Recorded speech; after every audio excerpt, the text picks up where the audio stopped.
Okay, guys, so you've almost made it through the whole thing. So now, what you should be at is you should be at the Artistic Expressions page.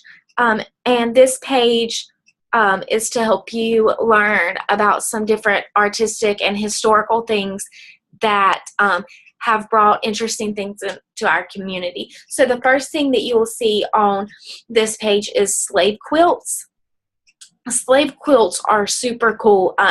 These quilts that I have shown is a story quilt, and usually what that a story quilt is African Americans, when they made their quilts, it told a story about their life. And this particular quilt tells a story about a slave woman's life who once was a slave for the Carson House. And what's interesting about the next quilt, it's in the little picture frame, is it's the ABCs. And underneath it, it's got one of the Carson girls' names written on it. And so that means that one of the slave women taught them their alphabet, which during this time was not common at all, and it actually wasn't allowed. So that's very interesting that they have this piece showing that a slave woman taught one of the Carson daughters how to read and do her alphabet.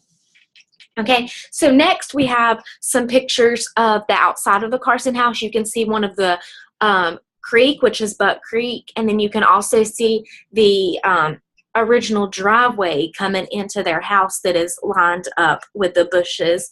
And what is so cool about these pictures is during the Revolutionary War and during the Civil War, soldiers marched through here, like right through their yard, past the fence and everything, and past the creek. And that is so cool because if you can see in the back, in the background, you can see mountains, and that's where the soldiers were heading. So that's just super cool to think that so many years ago that these soldiers walked right through this yard, and there's just so much history there. So in the stairway, and I don't have a picture of this, but the paneling on the wall is decorated with carved scrolls at the end of each step, and that's just a Greek feature. So the house has a little bit of modern day to it with its Greek architecture on the inside. And the grandfather clock is a clock that is in their hallway, and it was built around 1790, and it came all the way from England. So that's pretty cool. And then we also have a Trail of Tear quilt, which was carried by a man who knew the Carsons very well, and he helped get the Cherokee Indians to Oklahoma during the Trail of Tears. So that's pretty cool too that the Carson house has that. And then the loom that's pictured below is how they would make these quilts back in the day. So this slave quilts that I showed you at the beginning and talked about at the beginning, and the ABC one, and then this Trail of Tear quilt, this is the loom that they would be made on, which is completely different than what they look like today. So that's pretty cool. In this glass container over here, the fly catcher, and it's pretty beautiful to be a fly catcher. But what they did was they would put sugar water in the bottom of it, and the flies would fly through the hole, and they would get stuck, and they wouldn't be able to get out, so they would die.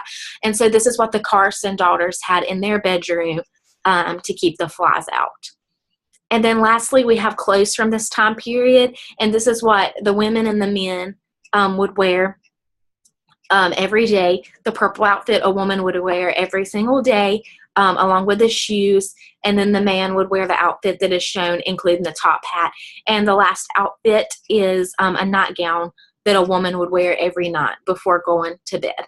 And then there is a quiz for this page, so just take the quiz for this page, and as soon as you get done with that, you can come to the bottom and hit the almost done button, and you'll be at your last page. So you guys are almost there, and I hope you have learned so much about the Carson house.